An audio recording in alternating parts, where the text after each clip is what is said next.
ang mga kwento ng pag-ibig, kwento ng buhay at kwento ng pag-asa dito sa Barangay Love Stories. Love Stories.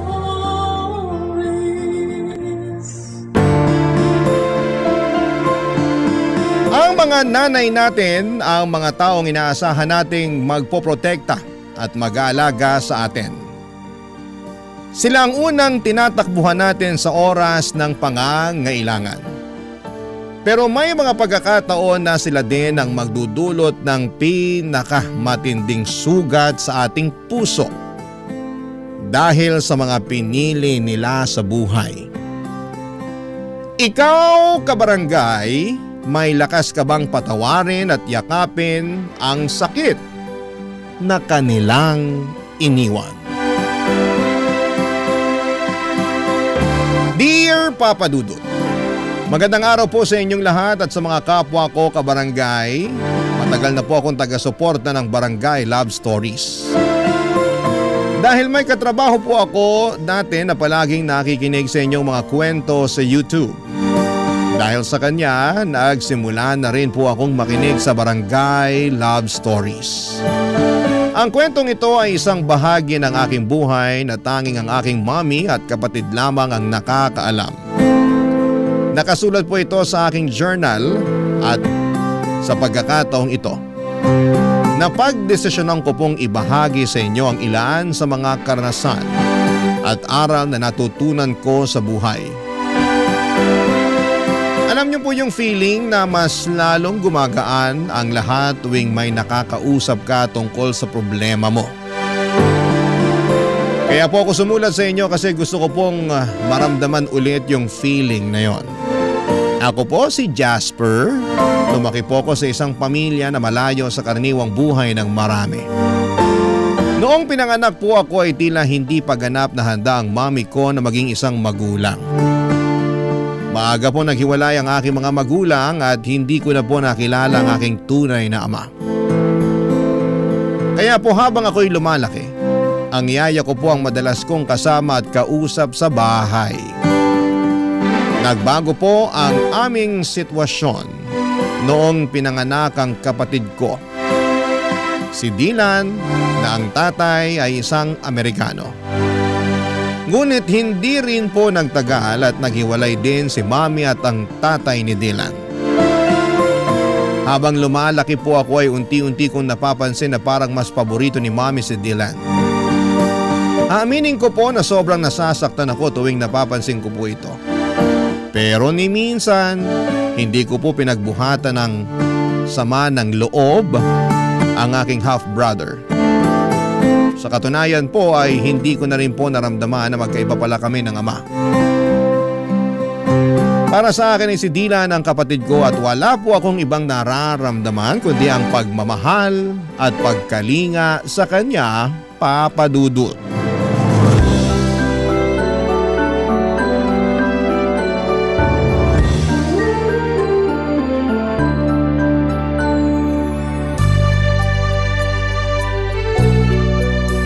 Ang tangos talaga ng ilong mo. Sana kahit kalahati man lang bigyan mo ako. Tapos ang puti-puti mo pa. Iba talaga pag may lahing ka, no? Mukhang naliligo kahit hindi naman talaga naliligo. Huwag mo nga akong simulan, kuya. Nagkakaganyan ka ng dahil lang sa ilong. Okay din naman yung ilong mo ah. Parang isda. Boneless. Ah, ganun ha?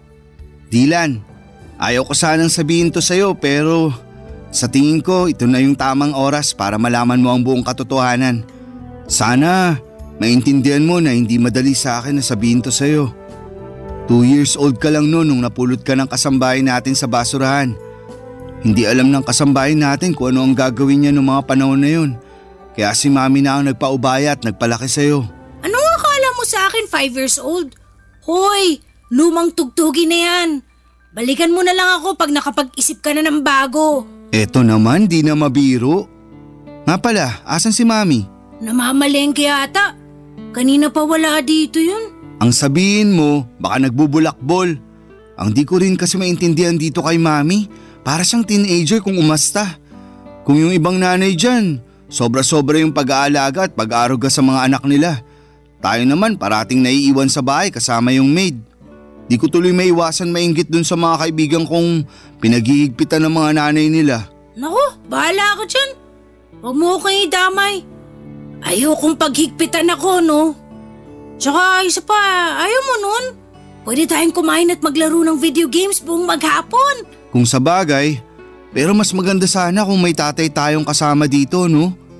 Ay, yang si Mami talaga. Sana naman makahanap na siya ng matinong lalaki.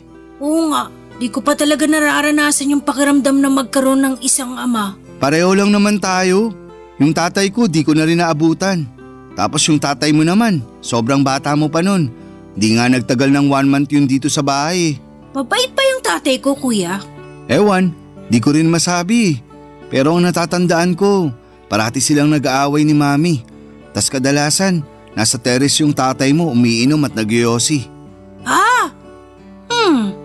Ikaw Pilipino, ako naman Amerikano. Ano kaya magiging lahi ng susunod nating kapatid, kuya? German? Japanese? O Canadian? Ano sa tingin mo? Huy, sana naman di na magkaanak yan si Mami. Hirap na nga siya sa ating dalawa eh. Sa akin nga lang pala siya nahihirapan. Ikaw ang paborito eh. Kumbaga sa internet, ikaw yung nakabookmark na website. Tas ako yung parang advertisement sa video na pilit sinasara. Grabe ka naman, kuya. Hindi naman siguro. Di mo ba talaga napapansin? O sige nung isang araw, anong kinain mo for breakfast? Bacon. Teka lang, bakit mo naman naitanong yan? Mismo. Nung isang araw, pinagalitan at pinigilan niya ako nung kinuha ko yung bacon sa ref. Sabi niya pa nga sa akin, nagtitipid daw tayo. Pero mukhang ako lang naman tong tinitipid niya. Ikaw naman, kuya. Nagkakaganyan ka ng dahil lang sa bacon? May longganisa naman sa ref eh. Yun na lang ang kainin mo. Ano ka ba? Hindi lang yun. Napapansin ko rin na siya yung palaging kumukuha ng report card mo. Pero yung report card ko, sa maid niya parati pinapaubaya. Hala, baka ampun ka nga. Joke lang. Pero seryoso na to. Pakiramdam ko din na favorite ka ni Mami kasi ikaw tong mukhang foreigner sa ating dalawa. Uy, paano mo naman nasabi yan? Napapansin ko lang kasi na ikaw tong laging binibida niya tuwing kausap niya yung mga kaibigan niya. Tapos kapag pumupunta yung mga kaibigan niya dito sa bahay, ikaw lang yung pinapakilala niya sa kanila. Pakiramdam ko tuloy kung hindi ako ampon. Siguro nakababatang kapatid niya ako. Sa totoo lang, sobrang bigat sa pakiramdam. Kuya talaga? Ba't kung makapagsalita ka parang kasalanan kong lahat? Uy, sorry na. Di ganun ang ibig kong sabihin ha. Pasensya ka na. Masyado lang ako nadala ng mga emosyon ko. At isa pa, yung pagtrato sa akin ni Mami, palagi mong tatandaan na wala kang kasalanan doon, okay? Problema naming dalawa yun ni Mami. Sorry na at ikaw tong napagbubuntungan ko ng sama ng loob. Promise, di ko na ulitin. Last na yon. Talaga? Oo. Walang iwanan ha, promise? Promise. I love you, kuya.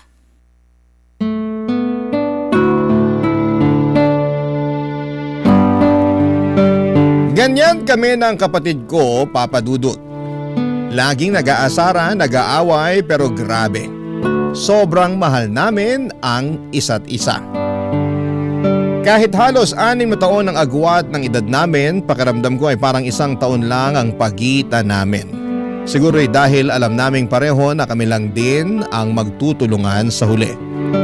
Kasi tulad ng sinabi ko, si Mami palagi namang lumalabas. Tapos yung maid na lang yung nakakasama namin sa pang-araw-araw. Kaya kami ni Dylan magkasama sa lahat ng oras, pagkain, laro, problema. Lahat ng maliliit at malalaking bagay ay magkasama kami. Pero bigla po nagbago ang sitwasyon nang nakilala ni Mami si Nathan, isang French na hindi nagtagal ay naging boyfriend niya. Hindi ko talaga maintindihan yung nararamdaman ko ng mga panahong yon. Parang naghahalo-halo yung takot, pagwo-worry, at hindi ko alam kung matutuwa ba ako o mababahala. Sa totoo lang, sa pagkakakilala ko kay Mami, akala ko ay hindi rin magtatagal yung relasyon nila. Kasi hindi siya yung tipo ng tao na basta-basta magpapadala sa isang relasyon. Pero sa kabila ng lahat, At the end of the day ay masaya kami ni Dylan kasi naging mabait naman si Nathan sa amin. Hindi nagtagal ay nag-live-in na rin sila sa bahay na inuupahan namin. At doon ko na-realize na tila ba isang malaking pagbabago yung pagpasok niya sa buhay namin.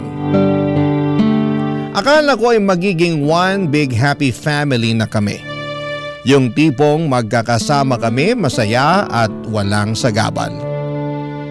Pero laking gulat ko nang matapos ang 6 na buwan, may sinabi si Mami sa amin ni Dylan na talagang bumasag sa puso ko. Yung tipong hindi ko alam kung papaano tatanggapin.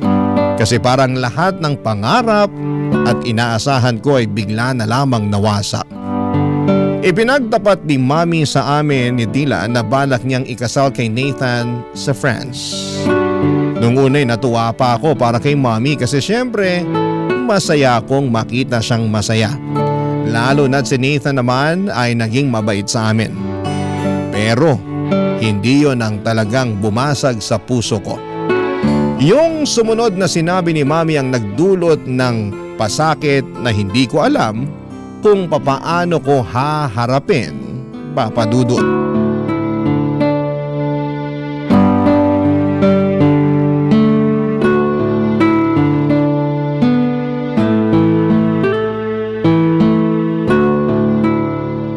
Sige na naman kuya, pahiram na ako ng cellphone mo. Sandali lang. Hindi mo ba nakikita na naglalaro pa ako? Manood ka na muna ng TV doon sa sala. Kanina ka pa naglalaro eh. Okay na yan. May kailangan tayong pag-usapan. Bakit? Ano po yun? Mukhang seryoso to ah. Patay. Kung may nabasag dito sa bahay, malamang kasalanan ni kuya yan. Basagin ko kaya mukha mo, gusto mo? Tumigil na nga kayong dalawa. Tungkol to sa napag-usapan namin ng Tito Nathan nyo. Bakit po? Magpapakasal na kami. At napagdesisyonan namin na doon na kami sa France magpapakasal.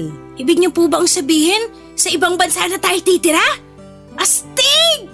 Sa wakas, makakakita na ako ng snow. At napagkasunduan rin namin ng Tito Nathan nyo na si Dylan na muna ang dadalhin namin. Ano? Dylan, lumabas ka na muna.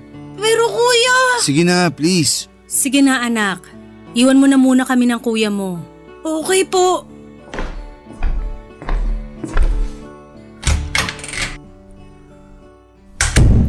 Ibig niyong sabihin, iiwan niyo na ako? Jasper, mahal ang cost of living doon. Walang bahay ang Tito Nathan mo sa France.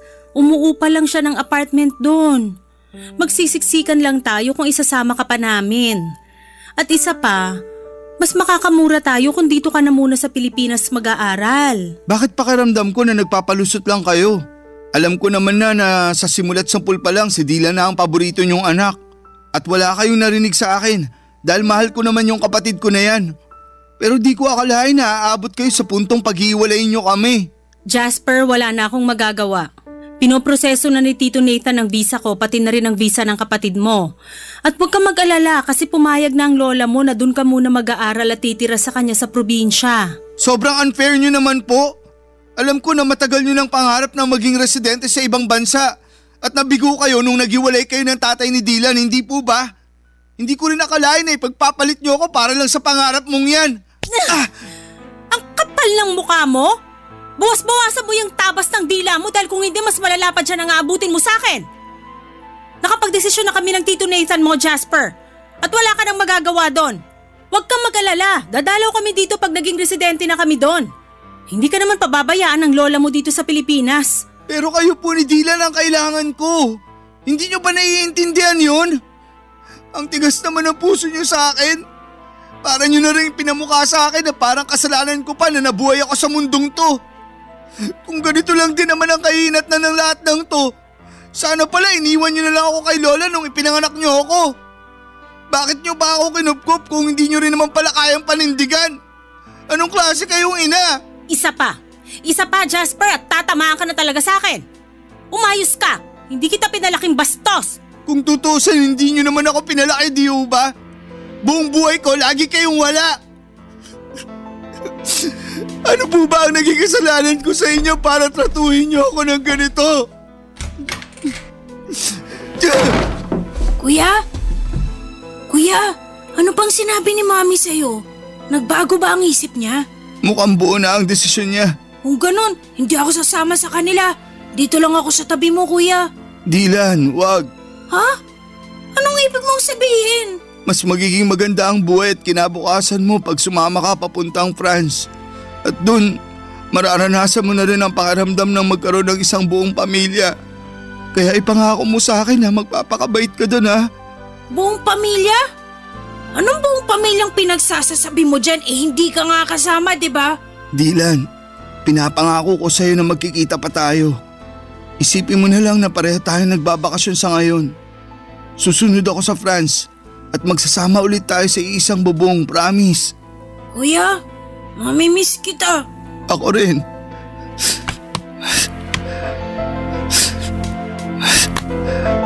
Oh, eto. Kunin mo. Ano to, kuya? Sa'yo na yung cellphone ko. Para naman may remembrance ka sa akin. Ingatan mo yan ha. Oo, iingatan ko to. Thank you, kuya. Pero paano ka? Doon na daw ako kay Lola titira eh. Sigurado naman ako na may cellphone yun. O siguro magpapabili ako sa kanya. Ewan ko. Basta, huwag kang mag-alala. Dahil tatawagan pa rin kita, okay? Kuya, mamimiss kita. Payakap ako.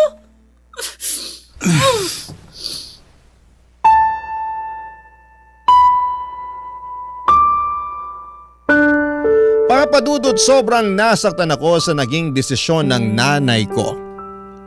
Hindi ko malilimutan yung araw na umalis sila, Mami at yung partner niyang si Nathan at ang kapatid ko papunta sa France. Hindi ko makakalimutan na hindi na ako sumama sa kanila sa airport. At pinili ko na lamang na magtago at hindi na magpakita para kahit papaano ay maibsan yung sakit na nararamdaman ko sa pag-alis nila. Pero kahit na anong gawin ko ay hindi pa rin natanggal yung bigat sa dibdib ko. Noong sumunod na araw, pumunta na ako sa probinsya doon sa lola ko. Doon nagsimula yung depression ko. Naging pasaway ako at aaminin ko na nalulung ako sa mga bisyo at nagkaroon ng matinding depresyon. Pumayat ako dahil halos hindi ko na nararamdaman ang gutom. At naging pabigat na rin po ako kay lola. Halos hindi na rin ako kumakausap ng tao. Kung hindi ako nagbubulakbol, nandun lang ako sa kwarto, nagkukulong at nakikinig sa music. Simula nung umalis si Mami ay hindi ko na rin siya kinausap pa. Galit na galit pa rin ako sa kanya. Gusto ko siyang sumbatan sa lahat ng sakit na nararamdaman ko. Pero pinili ko na lang na manahimik at maglaho na parang bula sa buhay niya. Mas lalo rin akong nasaktan noong hindi rin ako kinausap ng nanay ko simula nang umalis siya. Dahil alam niya siguro na hindi naman ako pababayaan ng lola ko. Pero syempre mas lalo lang nadagdagan ang pagkamuhi ko sa nanay ko. Si Dylan naman, papadudot, ay palagi ko siyang sinusubukang i-contact. Nung unang araw niya sa France ay punong-puno ng messages yung phone ko mula sa kanya. Mga pictures, mga videos na nag-i-enjoy sa bagong buhay niya doon. At parang bahagi ako ng mundo niya. Kahit malayo siya.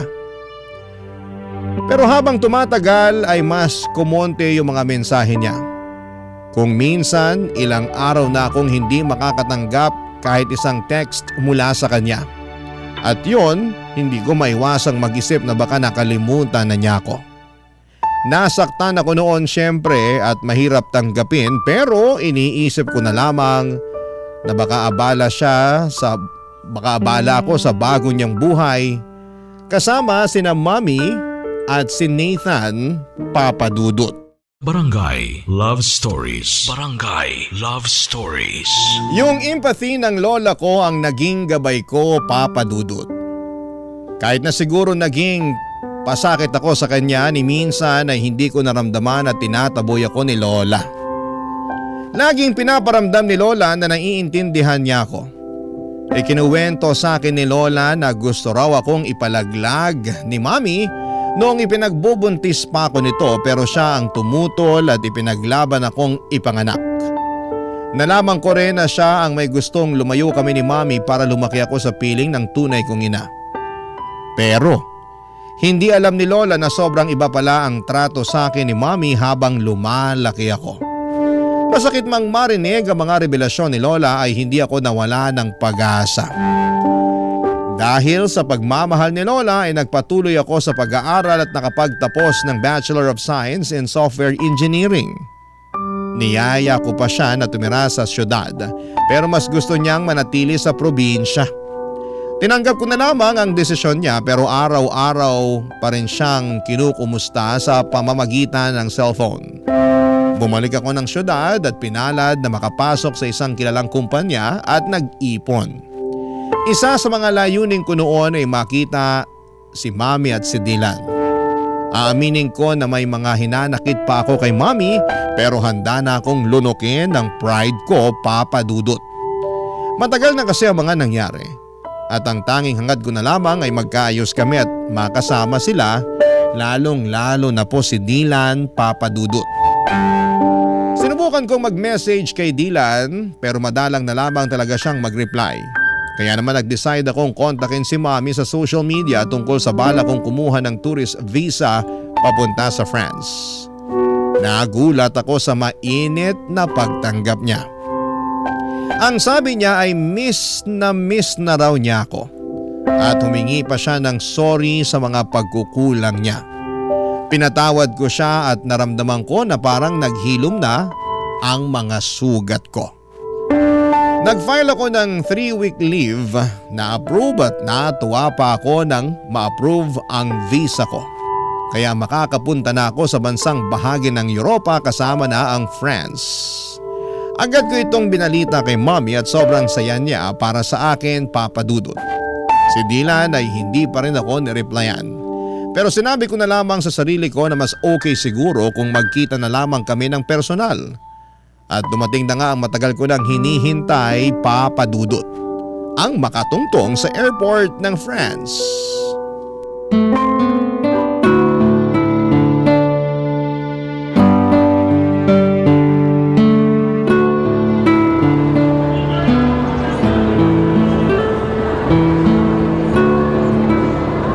Jasper!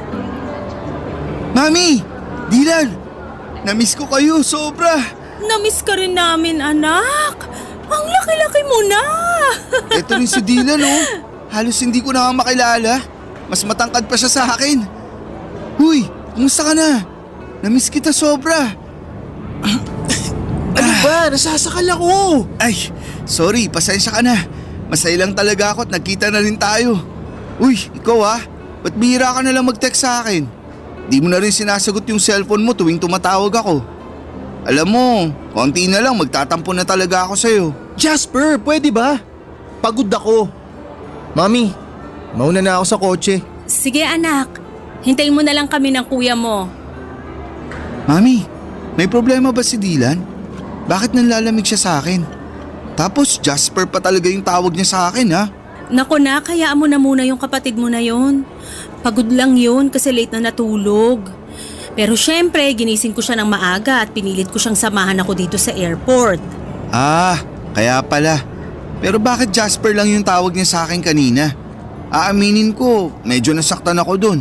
Nak, sobrang magkaiba kasi ang kultura dito sa France at doon sa atin sa Pilipinas.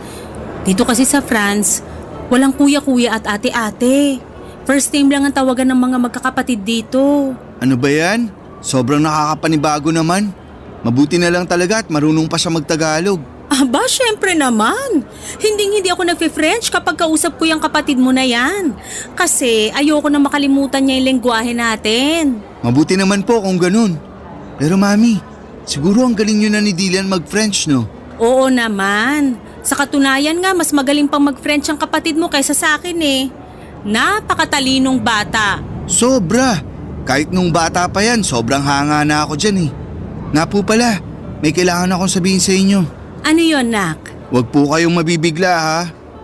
Naaalala niyo po ba yung hotel na nireserve ko para sana sa 2 linggo na stay ko dito sa France? Oo. Bakit? Ano po kasi, kinancel ko po yung reservation ko sa hotel na yun. Nag-request po ako ng refund. Ha? Bakit mo naman ginawa yun, nak? Mami, tatapatin na po kita. Gusto ko po sana magstay sa apartment niyo, nakasama ka at si Dylan. Ano? Ay, anak naman eh. Hindi kalakihan yung tinitira namin na apartment. Hindi ka magiging komportable doon. Maghanap ka na lang ng ibang hotel, tutulungan kita. Kahit ako na ang magbayad. Mami, ganito kasi yan. Sa 2 linggo ko na stay dito, ayoko naman po magmukmok sa hotel. Gusto ko po kayong makasama ni Dylan sa bawat segundo, minuto at oras. Kaya please na po, Mami. Pumayag na po kayo. Ay, kahit kailan ka talaga, oo. Napaka-independent mo na pero parang bata ka pa rin kung umasta. So, ibig sabihin ba niyan pumapayag na po kayo? May magagawa pa ba ako? Salamat po, Mami. I love you. Pero ipapaalala ko lang sa'yo na wala kaming guest room sa apartment na yon. Doon ka na matutulog sa kwarto ni Dylan pero single bed lang yon. Okay lang sa akin kahit sa saig na po ako matulog. Loko-loko ka talagang bata ka. May extra foam naman dun eh. Yun na munang ipapagamit ko sa'yo. Thank you po. Nga pala, Mami, kumusta kayo ni Nathan? Okay naman po ba kayo? Ah, yung Tito Nathan mo? Okay naman kami. Bakit mo naman natanong yan? Wala lang po. Matagal-tagal na rin kasi nung huli ko siyang nakita. Sa tingin niyo po ba, okay lang sa kanya na doon na muna ako tutuloy sa apartment? Ayan tayo eh. O diba sana naisip mo yan bago mo kinansela yung reservation mo doon sa hotel? Ibang klase ka talagang bata ka. Mami talaga. Sigurado akong mabibigla yon. Pero huwag kang mag-alala. Ako na magpapaliwanag sa kanya. Thank you, Mami. Kaya mahal na mahal ko po kayo eh. Naku, nambola pa. Pero Jasper, kung sakaling may marinig ka na ingay galing sa kwarto namin, huwag mo na lang pansinin, okay? Kasi alam mo naman, buhay mag-asawa, paminsan-minsan may mga hindi pinagkakasunduan. Pero wala namang problema na hindi nasosolusyonan, di ba? Bakit po? Madalas po ba kayo mag-away ni Nathan? Alam mo naman mga French, ang tatapang. Tapos kapag may pinaniniwalaan sila, talagang pinaninindigan nila. Kaya ayan, paminsan-minsan nagtatalo kami dahil sa ugali ng Tito Nathan mo na ganyan. Kaya pala. Mukhang maninibago ako dito ah. Halika na nga, sa bahay na tayo magkwentuhan. Papadudot, tumuloy po ako sa apartment ni na Mami at salamat na lamang at napapayag si Nathan na doon ako tumira ng 2 linggo. Mabuti na rin po at naging okay na kami ni Mami at sobrang nagpapasalamat po ako sa Panginoon dahil sa maayos ang relasyon namin. Pero si Dylan po ay mukhang siya naman po ngayon ang nanlalamig. Hindi na kami masyadong nagkakausap. Kahit nasa isang kwarto lamang kami natutulog. Kadalasan po ay naka-headset lamang siya at tuwing tinatanong ko siya o nakikipag-small talk, parang hindi siya interesado. Minsan nga po ay hindi na niya ako sinasagot ng maayos. Nung una iniisip ko na baka epekto lamang ito ng pagiging dito niya sa France nanirahan. O baka naman dahil sa mga pagtatalo ni Mami at Nathan sa kabilang kwarto. Alam ko po kasi na kahit na hindi nila sinasadya ay malaki ang epekto ng mga ganong bagay, lalo na kapag naririnig ng bata. May mga pagkakataon din na iniisip ko na baka may pinagdadaanan siya na hindi ko pa rin nauunawaan. Sinubukan ko pong kausapin siya minsan kung bakit siya nanlalamig. Pero iniiwasan lamang po niya ako.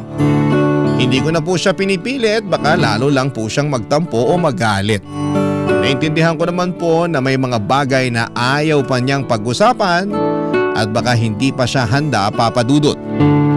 Kahit na ganito siya, hindi po nagbago ang pagmamahal ko sa kanya. Mahal na mahal ko pa rin siya at ginagawa ko po ang lahat para iparamdam sa kanya ang bagay na yon.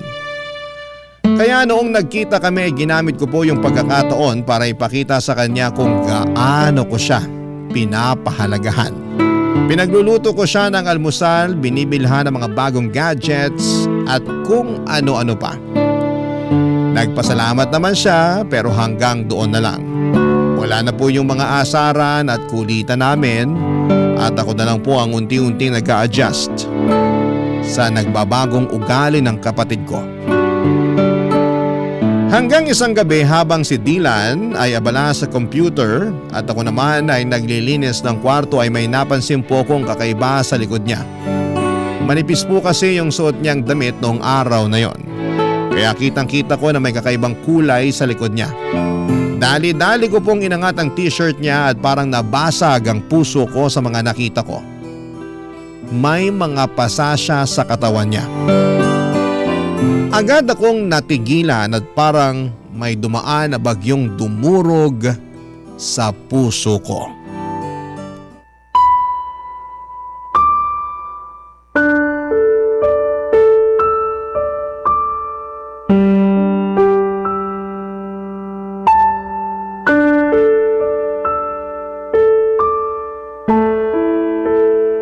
Dylan, ano yan ha? Ba't ang dami mong pasa? Ang OA mo naman, pwede ba huminahon ka? Wala to. Nadulas lang ako sa CR nung isang araw. Dylan, wag mo akong gawing tanga. Alam ko yung pinagkaiba ng pasa na galing sa aksidente at pasa na sinadya. Sino may gawa nito sa'yo ha? Magsalita ka. Ano bang pakialam mo, ha? Ipapaalala ko lang sa'yo, Jasper, hindi kita kapatid. Hindi tayo lumaki sa iisang bahay. At higit sa lahat, magkaiba tayo ng tatay. Kaya utang na loob, lubayan mo na ako, tigilan mo na yung pagpapanggap mo na concern ka sa akin. Seryoso ka? Talaga ba, Dylan? Ang sakit mo naman magsalita. Ganyan na ba talaga kasama ang tingin mo sa akin? Ni minsan hindi ko inisip na magkaiba tayo ng tatay. Simulat sa pool, kapatid na buo ang tingin at turing ko sa'yo. Ba't ka ba nagkakaganyan ha? Ano bang nagawa akong kasalanan sa'yo para kamuhian mo ako ng ganito katindi? Nangako ka sa akin dati na susunod ka, di ba? Nangako ka na magkikita tayo ulit pero pinaasa mo lang ako. Ang tagal ko naghintay, nagmukha akong tanga. Hanggang napagod na lang ako. Napagod ako sa walang katapusang paghihintay dun sa pangako mong napako. Pero nandito na ako ngayon, di ba? Dylan naman. Hoy, wag ka nga umasta na parang kasalanan ko kung bakit ako nagkakaganito. O nandito ka nga, pero iiwan mo rin naman ako pagkatapos ng 2 linggo eh. Sana hindi ka na lang pumunta dito. Nagsayang ka na ng oras, nagsayang ka pa ng pera. Dylan, makinig ka. Please, wag mo namang isumbat sa akin yung pagkakalayo natin. Wala ni isa sa atin ang ginusto na mangyari yun. Akala mo ba hindi ako nasaktan na pilit akong inilayo sa nag-iisa kong kapatid? Durog na durog ako nung umalis kayo. Hindi ko alam kung paano ko hinarap ang bawat araw na wala ka sa tabi ko. Pero wala na akong magawa nun. Kaya tiniis ko, Dylan. Tiniis ko yung sakit na yun. Kasi alam ko na mas magiging maganda ang buhay mo dito. At alam ko na mas makakamit mo yung mga pangarap mo dito. Kahit kailan, hindi ko pinangarap na mabugbog ng asawa ng nanay ko. Teka lang, si Nathan?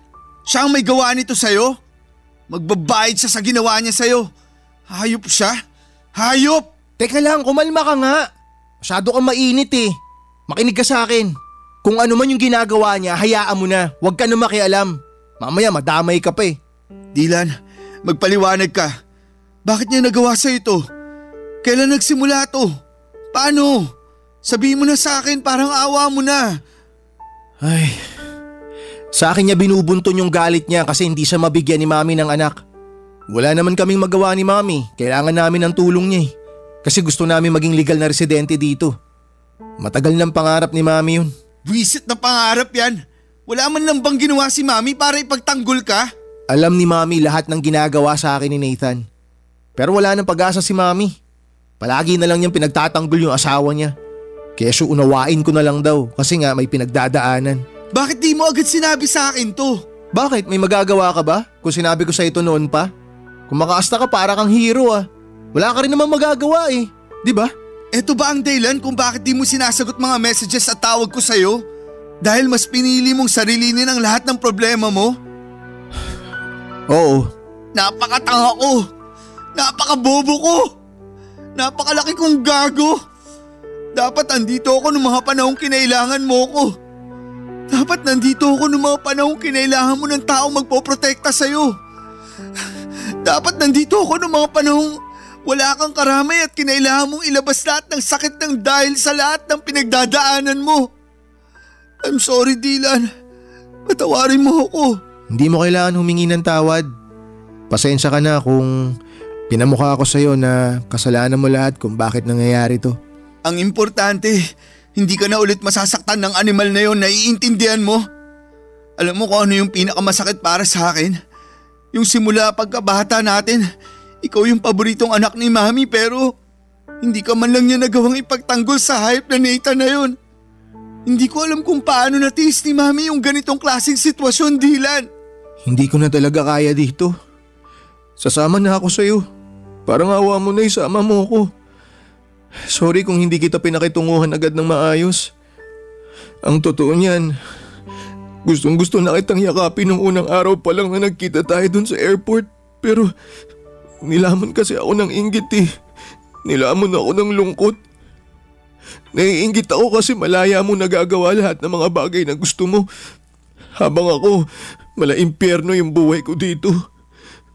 Kung ako ang papipiliin, mas gugustuhin ko na ako na lang sana yung naiwan sa Pilipinas eh. Dylan, alam mo na kung may paraan lang para pagbaligtarin ko ang sitwasyon nating dalawa. Matagal ko na yung ginawa. Mahal na mahal kita, kuya. Mahal na mahal kita, Dylan. Sobra. Huwag kang mag-alala. Iuwi na kita sa Pinas. Kayo ni Mami. Wala nang dahilan para manatili pa kayo dito. Hindi na ako makakapayag na saktan ka pa ng hayop na yon. Salamat, kuya.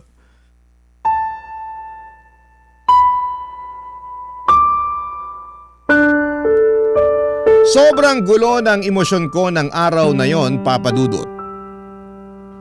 Hindi ko alam kung paano ko haharapin ang sinabi ni Dylan sa akin.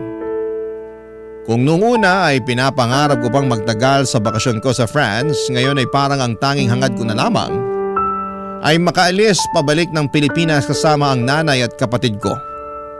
Kinausap ko si Mami noon at pinilit kong kumbinsihin siyang bumalik na sa Pilipinas kasama ko, pero tila baga nakatanim na sa isipan niya ang pangarap niyang maging residente ng ibang bansa.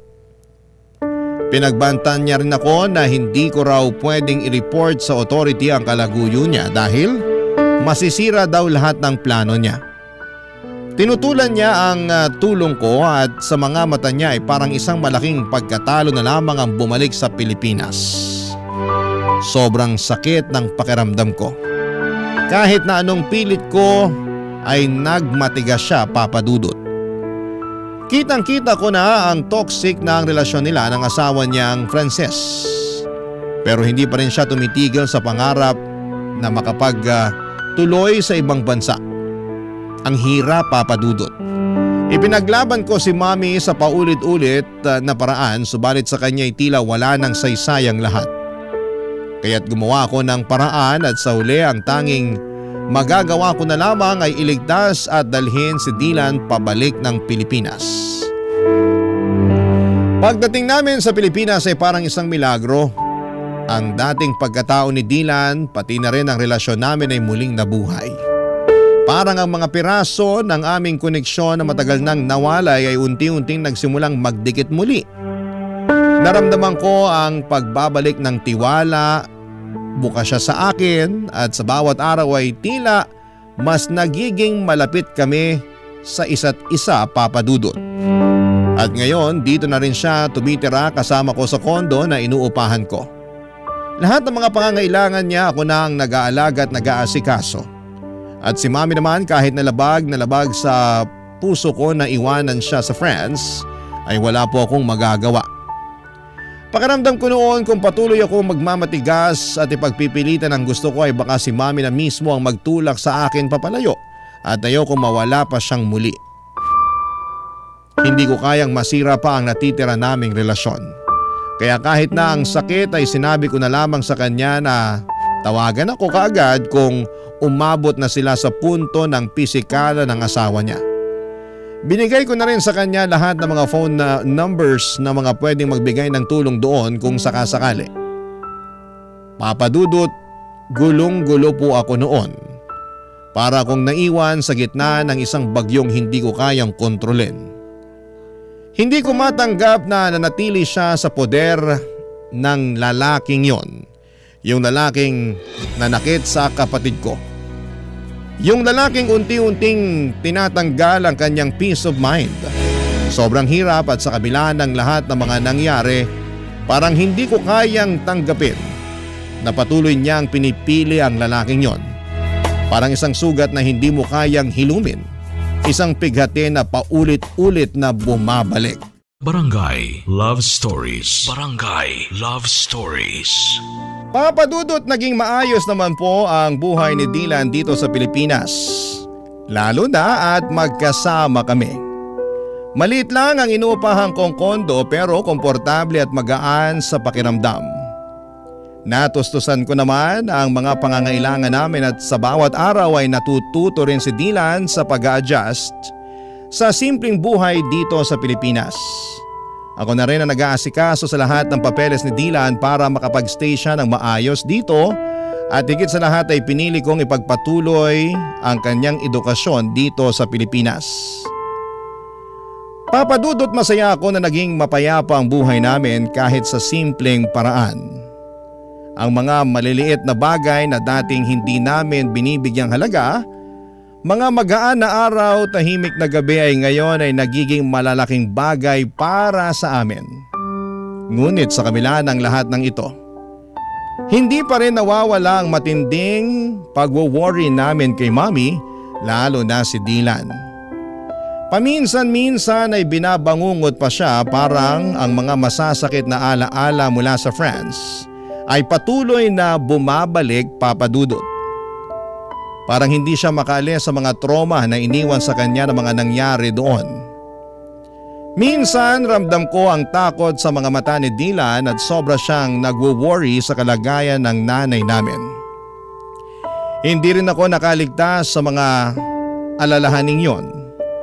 Pareho kami ng mga nararamdaman, yung bigat sa puso, yung takot na baka may mangyaring masama kay Mommy o kaya'y lalo siyang mapahamak, Papa Dudut. Ilang gabi rin ang lumipas na hindi ko maiwasang sisihin ang sarili ko. Sana'y mas pinilit ko si Mommy na bumalik sa Pilipinas kasama namin.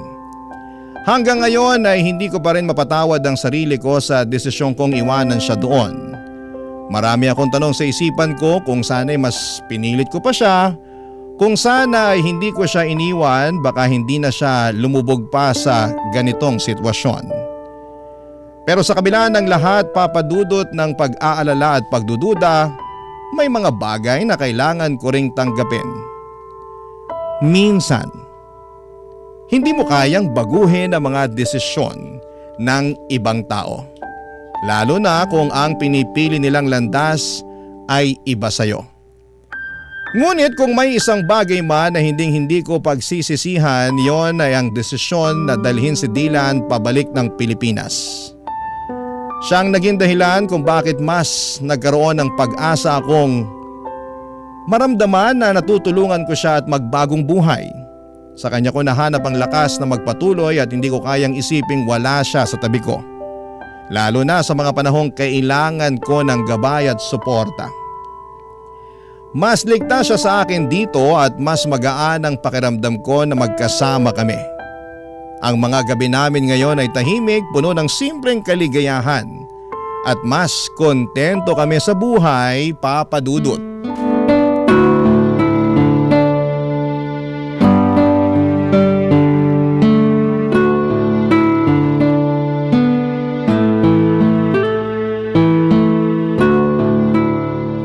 Kuya. Oh, Dylan, ano yun? Salamat talaga, hindi ka nagdalawang isip na isama ako pabalik dito sa Pilipinas. Sobrang pasalamat ko lang talaga at malaki pa yung natitirang pera sa savings ko noong mga panahon na yun. Dahil doon, nakabili ako kaagad ng ticket mo papunta dito. Nabawasan pa tuloy yung savings mo dahil sa akin. Pasensya ka na talaga. Dylan, yan ang wag na wag mong iisipin. Yung pera, pwede ko ulit kitain yan. Pero hindi ko na mapapatawad ang sarili ko kung may mangyari pang masama sa'yo doon.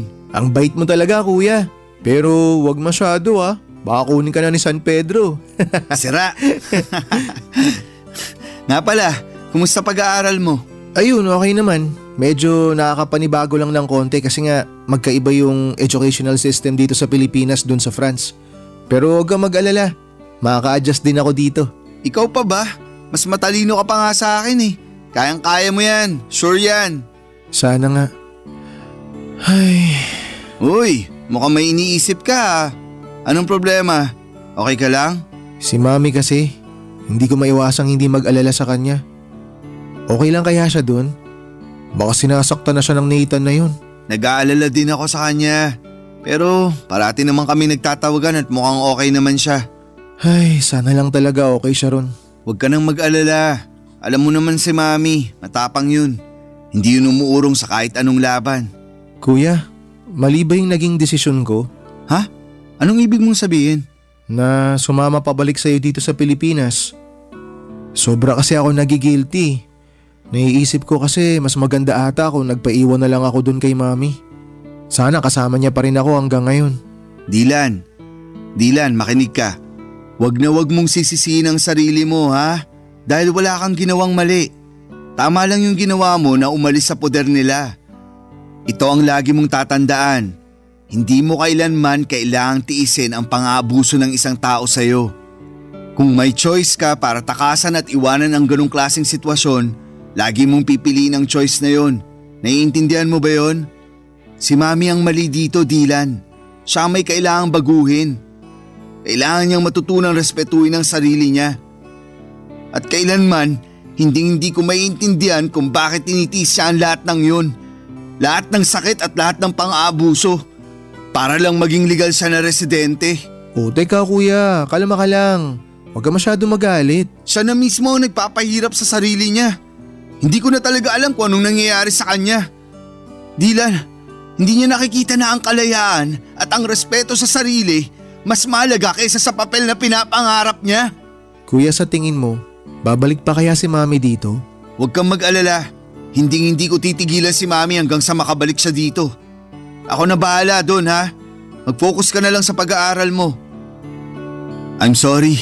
Masyado ako nagiging emosyonal. May iba tayo. Sigurado ako matutuwa si Lola pag nakita ka niya. Pupunta tayo kay na Lola this weekend, okay? Sige, tara! Nakaka-excite! Baby pa ata ako nung huli ko nakita si Lola eh. Oo, sigurado ako magugustuhan mo dun sa probinsya. Sariwang hangin, maraming puno, at higit sa lahat, walang traffic. Hindi na ako makapaghintay. Alam mo kuya, hindi ko akalain na darating pa pala tong panahon na to. Ako din, Dylan. Alam ng Diyos na ilang beses kong pinagdasal na sana magkita tayo ulit. At ngayon na magkasama na tayo, babawi ako sa napakaraming taon na nawala sa atin. Tama kuya, sangayon ako dyan.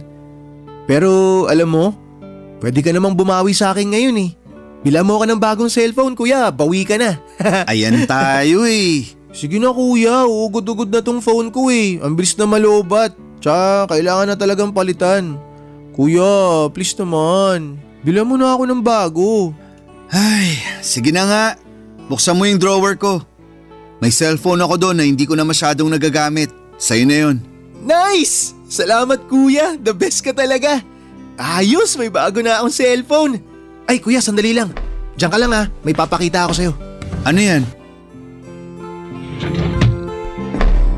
Oh, naalala mo pa ba to?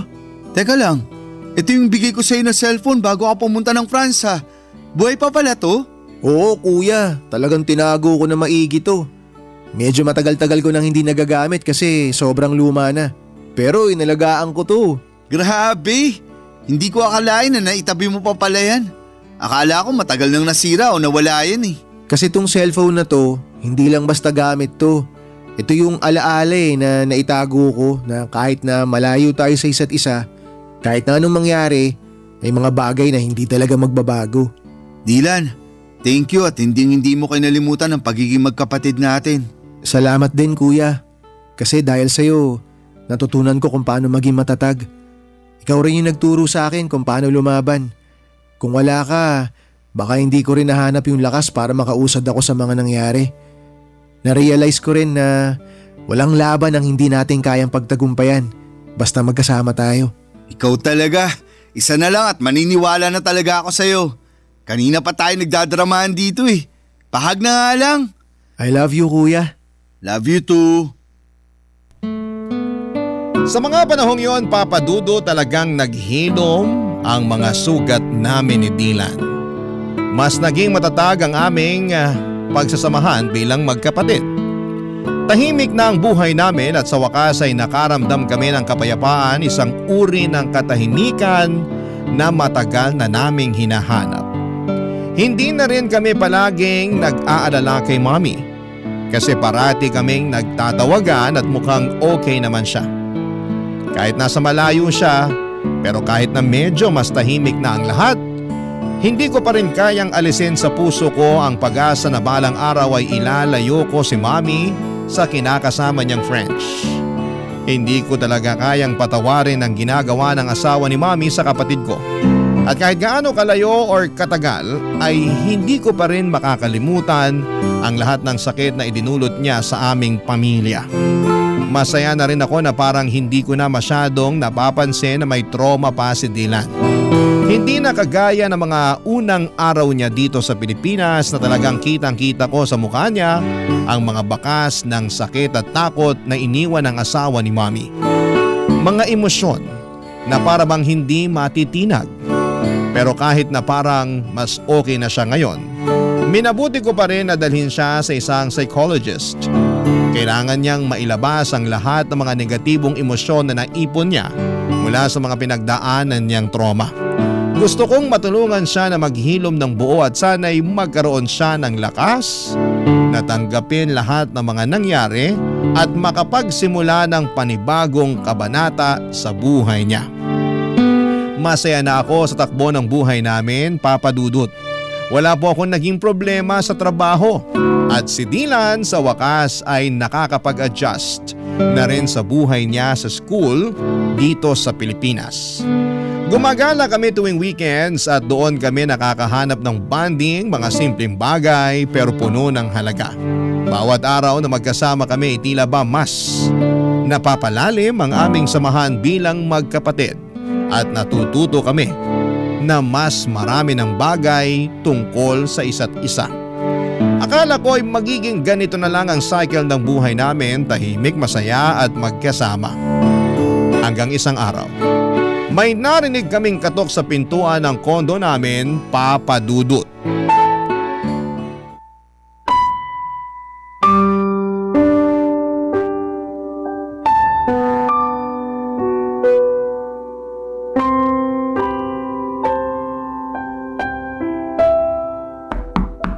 Sandali lang!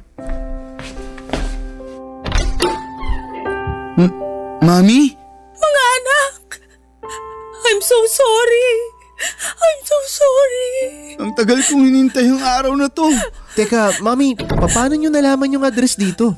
Binigay sa akin ng lola nyo ang address nyo. Pasensya na kayo kung hindi ko sinabi na dadating ako kasi sa totoo lang, hindi ko alam kung may mukha pa akong ihaharap sa inyo. Naging makasarili ako. Ako ang dahilan kung bakit tayo nagkawatak-watak. Makinig ho kayo. Tapos na po yun. Hindi nyo na kailangang isipin yun. Ang importante, nandito na po kayo. Hindi ako naging mabuting ina dahil lang sa kagustuhan ko na umasenso at manirahan sa ibang bansa. Naging unfair ako sa inyong dalawa. Mga anak, I'm so sorry. Sising-sisi na ako sa mga naging desisyon ko sa buhay. Mami, wag nyo nang isipin yun. Okay na po tayo. Hindi nyo po alam kung gaano kami kasaya ni Kuya ngayon na nandito na kayo. Tsaka ang mas mahalaga ngayon, Mami, kumpleto tayong tatlo at mas matatag na tayo ngayon. Tama po si Dylan. Hindi na po tayo magkakaiwalay ulit. Lahat ng pagkakamali ko, lahat ng sakit na naidulot ko sa inyo, parang isang malaking kasalanan na hindi ko na kayang itama. Walang kapatawaran yung ginawa ko sa inyo, mga anak. Mami, napatawad ka na namin ni Kuya. Matagal na. Hindi ko alam kung paano ko mapapalitan yung panahon na nawala sa atin. Pero kung may pagkakataon pa, babawi ako sa inyong dalawa. Ang importante po, narito tayo ngayon at nandiyan kayo sa tabi namin. Hindi na natin may babalik ang nakaraan pero sigurado ako na mas marami pang magagandang bagay na mangyayari. Lalo na ngayon na magkakasama na tayo. Salamat mga anak. Hindi ko alam kung anong ginawa ko para maging deserving pa ako ng pagmamahal nyo. Pero sobrang nagpapasalamat ako na may pagkakataon pa akong magbago at maayos ang lahat. Sobrang bigat ng kasalanan ko sa inyong dalawa. Mami, mahal na mahal ka po namin. Dylan, nagbulag-bulagan ako sa mga ginawang kahayupan sa iyo ni Nathan dahil lang sa pagmamahal ko sa kanya at sa kagustuhan ko na maging legal na residente. Naging impyerno ang buhay mo dahil hinayaan ko siya sa mga ginawa niyang kawalangyaan sa iyo, anak. Hindi mo deserve lahat ng nangyari sa iyo. I'm so sorry. Mami, aaminin ko po. Sobra ako nasaktan nang malaman ko na sinasaktan ni Nathan si Dylan. Akala ko po kasi noon, mas magiging ligtas si Dylan sa inyo. Lalo na't siya yung paborito niyong anak kahit noon pa man. Huwag niyo po sanang mamasamain pero wala naman pong problema sa akin kung siya ang paborito niyo. Ang sa akin lang po, sana pinrotektahan niyo siya laban sa hayop na yun. Pero sa sobrang dami na nang nangyari, hindi ko na po kayang magtanim ng sama ng loob laban sa inyo. Masaya lang po ako ngayon at ligtas kayo. Jasper, sobrang laki ng kasalanan ko sa iyo, anak. Nagkulang ako bilang nanay mo at hindi ko naparamdam sa iyo yung pagmamahal na karapat-dapat mong matanggap mula sa isang ina. Anak, maraming salamat dahil sa kabila ng lahat hindi ka nagdalawang isip na tulungan ang kapatid mo. Sobrang nagpapasalamat ako at nilayo mo siya kaagad sa malaimpyernong lugar na yon. Bakit, Mami? Ano nangyari? Nahuli ko si Nathan na ng bababae. Tapos nung kinumpronta ko siya tungkol dito, nagwala siya at muntik na niya akong mapatay. Sinira at binasag niya rin lahat ng mga natitirang gamit sa kwarto ni Dylan. Hindi ko lubos maiisip na baka nasaktan niya ng husto yung kapatid mo kung hindi mo siya sinama pa uwi dito sa Pilipinas. Napakawalang hiya niya. Mami, please sabihin niyo sa akin na pinakulong mo na ang hayop na yon. Anak, hindi ko na kaya na makita pa ang pagmumukha niya. Sa mga panahong yon, na-realize ko kung gaano kabigat at katindi ang pagkukulang ko sa inyong dalawa. Wala na akong ibang inisip ng mga panahon na yon kung hindi ang makabawi sa inyong dalawa. Kaya ginamit ko yung natitirang pera ko para makauwi dito sa Pinas. Mami, kailangan nyo na siyang hiwalayan ng tuluyan. Ayoko na magkaroon pa kayo ng kahit na anong ugnayan sa kanya. I-delete nyo na yung phone number niya sa phone nyo. I-block nyo siya sa lahat ng social media. Baka masundan niya tayo dito tapos saktan na naman niya ako. Ayoko na ng ganun, Mami. Hindi ko na kaya. Dylan, makinig ka sa akin. Wala nang mananakit sa'yo dito. Ligtas ka na sa poder namin. Hindi na ako makakapayag na may manakit pa sa'yo. Anak, makinig ka sa kuya mo. Hindi ka namin pababayaan. Mamamatay muna ako bago ka pa niya masaktan uli. Naiintindihan mo ba yon? Kuya, Mami, mahal na mahal ko po kayo. Mahal ka rin namin, Dylan. Huwag ka mag-alala, anak. Magbabago na ang lahat simula sa araw na to. Hindi na tayo maghihiwalay.